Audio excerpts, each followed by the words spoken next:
iriba ry'ubuzima, urwego rwangiza ingangare nawe rukakugira ruhamyantego umunsi wese nsingiza amanywa nijoro.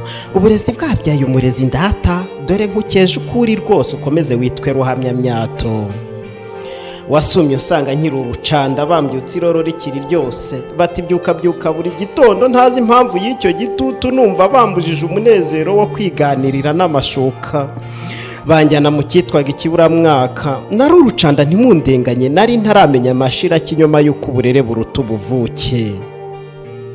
Ku myaka 7 ingana yabanza bata umurongo uberamye bawuca batya, kandi ugororotse bakawuca batya, nawe wifate mu mutwe byananira nkumva inkonje, ndetse umunyafu unyuze ku kibuno. Nawe nuko byari bimeze, tuvuga dutubu n'ubugome, tukirirwa mu mashyamba dushaka ibidakubitwa ngo dutsirike umunyafu w'uwo murezi. Ariko nyabusa ngaho mbwira, intambwe ugezeho n'urwo rwego, si uwo murezi utagira uko asa ndetse n'ikibamfasha ariko kanyafu. Fasha dushime ubwo budasa rero, kandi intambwe ye tuyiririmbe. Umurezi rero uguhagaze imbere si usanzwe uko mubikeka, ni intwaro umurera bose, n'abaryo ureba ukagera intego, kumva wagera ikirenge mu cyabo cyangwa ugasumbya intambwe yabo. Bose mwarimu arababyara kuko yabasize ubumenyi bafite, bose bavomye iriba ry'ubuzima kuko ubwo batunze umunsi wa none bwose babukomora ku murezi. Ndavuga ndatwe tugira abantu, ndavuga intwari ituma turatwa, ndavuga umurezi uturera twese, ndumva inganzi ngize umugaragu, ndangamirwa umurezi utagira uko asa, ndatuwimye ubujiji irembo. Impamvu ndata umurezi wacu, inkingi yateye igihugu cyacu irebwa na bose bakayishima, ishyanga bakishyuka badusanga, ishyimbo y'uburezi twishyimba ibayobore ku iriba ry'ubuzima bavome. Umurezi ureba ibirezi byose, umurezi uhindura imbuto nziza, umurezi ufashe indirarugambo w'impamarugamba zanyuze mu maboko, uwo niwe wareze ingoroka rugambo w'inararibonye zivuga imyato.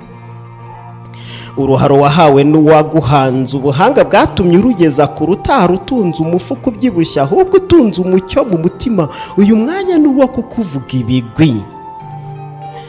Uburezi impambi ituma ntasonza, uburere impambi ituma mba hose, umurezi wankamiye kuva mvutse, ubu ndi umutangabuhamya nyawo, wakuvuga nabi naba ntahari. Murezi ukwiye amashyi y'urwunge, sinaje ngo nkabye ibigwi udatunze, ukuri kwavugwa n'abakuzi, waciye inkono ukubita ubujiji, ucukura iriba ry'ubuzima bwa benshi, abakuvomyeho barihogaye.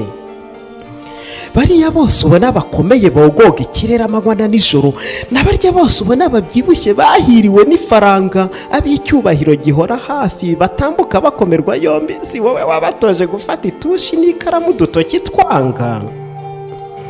Bana mukivoma iriba ry'ubuzima, mugire umwete ubuzima ngubwo, mugire intego nibwo butwari, mugeze iki gihugu cyacu aheza, ejo nimwe muzaba muvugwa imyato. Murezi nawe ubikora neza, iyi nganzo ngabiwe ngo nkukezi, kugaba amasha mukomeze imyato, ibyo wangombaga warabikoze, nanjye nkugabye iyi nganzo yanjye, ukomeze usukura iriba ry'ubuzima bwa benshi, ubugiri bugwira igihugu cyose, kandi wigizwe imbere cyane kuko nyiri ubutangwa gufite ku mutima. Iyi nganzi ganzi isukira ihorana impamba, maze igwiza ingamba bityo ye kuzamba. Yari umusizi uhimba n'uruhongore rwaharaze impundazo, yo kuruhunda amahunda atoshye agahembura buri wese. Umuhanzi uhanganye n'ibihugu bihuha umuhengeri uhungabanya uruhongore, nkaharanira guhagarika icyo cyobo gihabanye.